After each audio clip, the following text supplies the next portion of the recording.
Hello, good morning, everyone. Without taking much time, as we move into one of the most exciting parts of today's session, we're spotlighting some of the most innovative climate tech startups shaping India's future.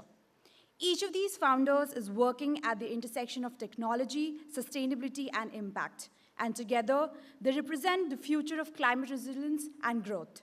This showcase is designed to highlight bold solutions from decarbonization and circularity to climate adaptation and clean energy that have the potential to scale across India and beyond. You'll get a quick snapshot of their work, their traction, and the value they bring to the investors and partners in this room. We'll be following Sus Mafia's core philosophy of giving more than we get. Post the founder presents their work and their ask, we'll be inviting the room to offer, give, and help. So hold on tight as we get the ball rolling. Over to Araman now from Climitra.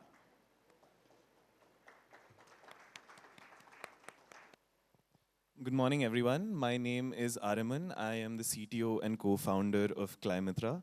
We're super excited to be here, so let's dive right into it. We're all aware that energy independence is a big challenge for India. Our critical industries for development, steel, cement, they require a lot of coal, most of which is imported. In fact, we're the world's largest importer of coking coal. And with announced capacities over the next couple decades, this import demand is expected to quadruple, which begs for a locally sourced fuel, not just from an energy security perspective, but also through market and compliance pressures created by the advent of the CBAM in the EU as well as India's own carbon market. Let's zoom out for a bit, and I'd like to point your attention to another gigaton problem, which is waste biomass in India. So we're familiar with agri-stubble burning, we're all here in Delhi. There's also invasive species infestation, which has cost over $120 billion in economic productivity since 1947. So, why am I telling you about these two seemingly disparate problems? Because there is a link between them, which is what we call biocoal.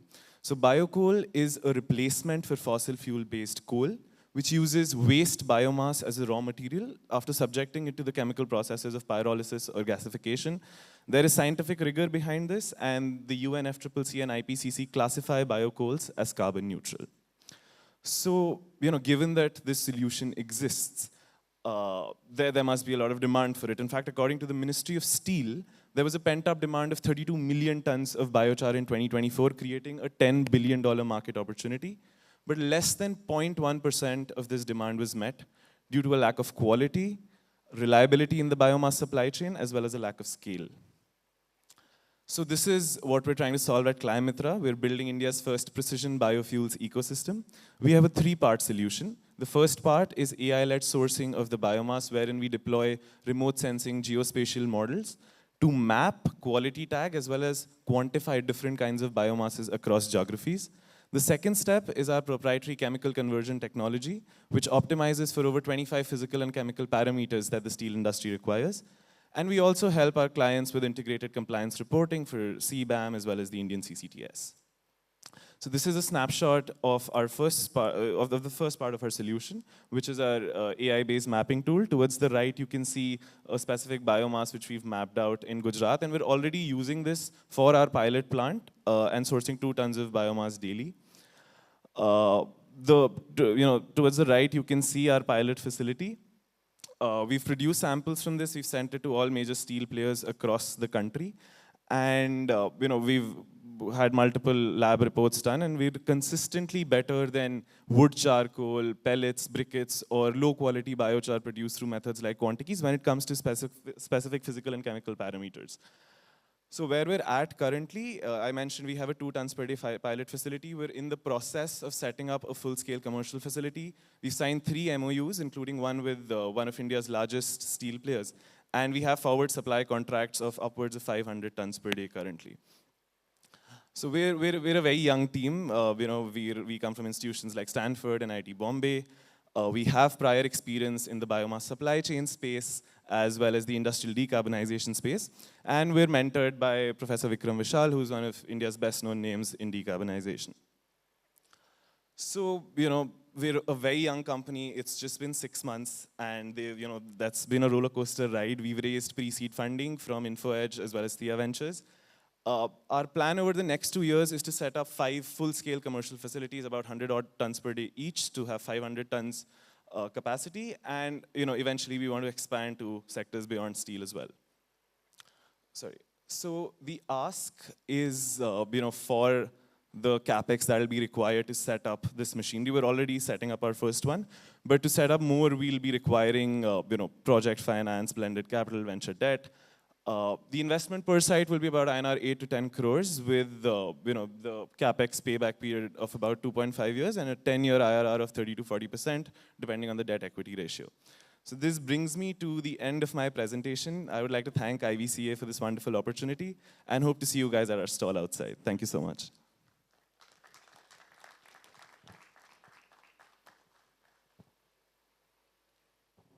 Hi, I would now like to invite the room for any helps or assistance or any questions for Ariman if there are.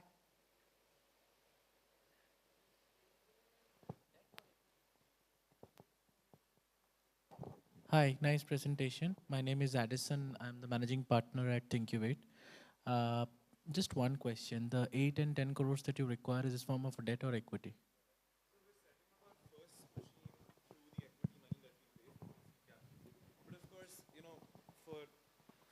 Because this is capex heavy, so for subsequent machines, we hope to raise project finance, which could be debt or project equity, but not equity in the company.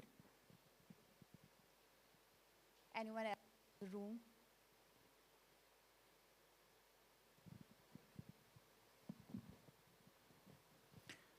Hi. Hello. How is your technology different than currently burning bio-coal or through wood pellets? Right, so pellets are essentially produced through a physical process of compression into small pieces.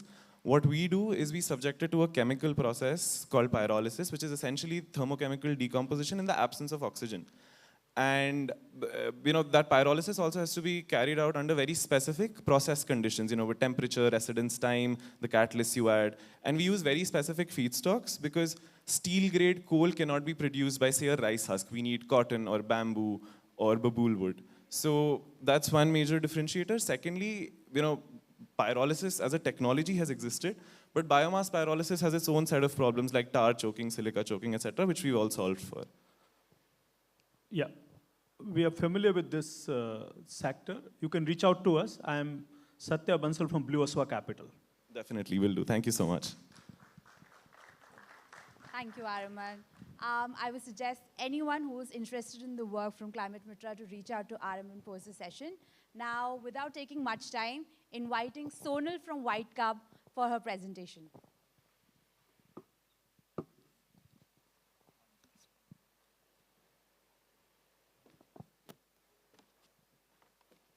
Hello, everyone. All excited for today's event? Are we all up? So the recent surge in ice cream industry, if we are all familiar with the go-zeros of the country presently, is pretty tempting, isn't it? Right? But sadly enough, the dairy ice creams come with their own cost, which is way beyond its MRP, in 3 peculiar ways. One, the carbon footprint. So annually, around 600 million liters of ice creams are produced in India per year, which costs in terms of the carbon footprint, carbon emissions to the tune of 4.5 million metric tons, which is comparable to carbon emissions from about 3.7 million cars in India per year. Now, the second problem associated with dairy ice creams comes in the sector of cost to the Indian health checker.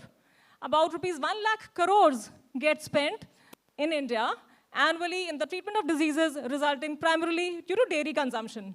That is primarily because a lot of Indians have got varying degrees of lactose intolerance, dairy allergy, and even the dairy protein is ideal for an infant and not an adult. Third, the apathy meted out to the captive animals during milking and the post-milking stage. We are all aware about the unavoidable realities of the harshness of dairy industry. Hello, I'm Sonal, CEO and founder, White Cub. which is trying to solve these particular problems associated with dairy industry. So that's me, my co-founder Vikas Malik. We are busy building India's smart future foods. Talking of products, in the past 10 years, we have alone saved 405,000 square miles of land, more than 33,000 million liters of water, 144,000 kg equivalent of carbon emissions, and over 73% carbon footprint. This is primarily done by replacing the dairy-based ingredients with plant-based ingredients. Because even when we look at the carbon emissions only from the dairy products production, more than 50% of them come from the source of the ingredients themselves, whereby we can come to the award section now. So we have been recognized across different platforms, across different organizations. Some of the favorites, some of my personal favorites have been featured here, like PETA awarded us with the Best Vegan Yogurt Award, then PETA Best Vegan Food Awards back in the years 2013, 14, and so on. Government of India's Department of Science and Technologies Award, IIT Delhi's Incubator Recognition. In the product section, we've been having our ice creams, butters, curds, and in the pipeline are plant-based milks and cheeses as well, all being developed with a suitable kind of food tech, wherein we will be optimizing the natural resources to the best extent possible. Talking of footprint, we are currently based in Delhi NCR, Mumbai, Bangalore, Pune, and Hyderabad. We are an omni-channel brand existing along EBOs. So because our product basket is such that we have a fun product of ice creams with us, so around the ice cream parlor, we place our other products, which is butters, curds, and the buttermilk, the lassis. So thereby, we are able to maximize the attraction of the people, and we are able to generate a more easy, convenient dialogue with them. Retail sector, then cloud kitchens, then Horeca. So over 65% of our revenues comes from cloud kitchens and our Zomato and Swiggy. So we have like a range of conventional ice cream flavors with us, but of course done in an unconventional manner, more carbon optimized. And we are doing curds, butters, with the same taste profile, but different and better for the environment ingredients. These are some of our products. So talking of market size, currently India's alt dairy market stands at $900 million US. India's dairy alt sector is poised to grow at 2.5 to 3 times in this coming decade. Urban market is, of course, growing at a much faster rate for now, 200 to 300% within the next 5 years. And yes, so this is all, so this is how White Cup gets to be made India's most loved vegan brand. Thank you. I'm Sonal. Yeah.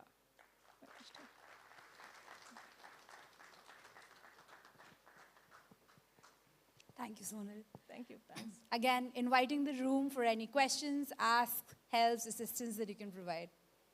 Talking of, Arundhati, can I share my ask? Sure. Yeah, so we are essentially looking for the growth sector for now in the growth of our business, wherein we are looking at senior executives at the quick comms of the world. So the Instamarts and the Blinkits. So that is one sector where we are, when we are placed, the growth shall be really exponential. The floor is open for questions.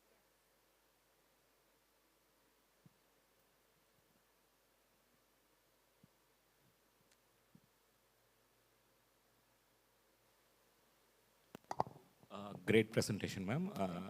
Actually, I like to know about methane emission about this project, because dairy industry, one of the third largest emitter, if you compare, it's a country. So in these dairy products, what about the emission calculation? Anything is in the products there?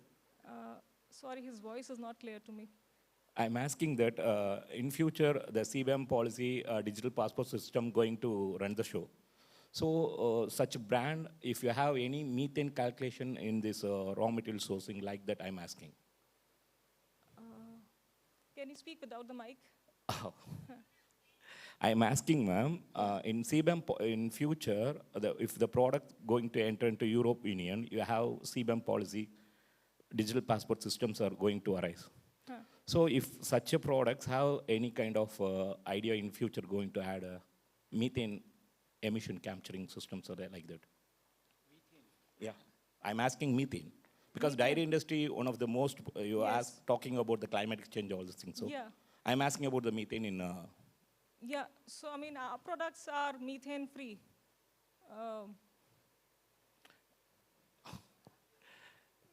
Can anyone else explain the question to me? Ma'am, have you understood the question? Can you? We can perhaps connect post the presentation to get the questions started. Are there any more questions? No, I think the gentleman was asking question about methane emissions from your products, and the simple answer is that your products are vegan, right? They are dairy free. So therefore, for the dairy supply chain, the methane emission is not there. But maybe there could be other supply chain components where there is a greenhouse gas emission. So maybe you could cover that. How do you measure that? So that is why, so the natural resources utilization is one, optimized to the best possible measure. We are already saving more than 73% of the carbon footprint when we are making it in the plant-based version. And of course, as a business, we are already on the path of, optimizing and saving as much as the right resources and minimizing the usage of those GHG gases, so to say. Presently, the technology and the freezing industries are already working very actively in the space of not using GHG emissions. Thank you, thanks. Sorry about not understanding. Please connect with Soral post if you have any help or any assistance that you can provide. Thank you so much. Thank you so much. Thanks.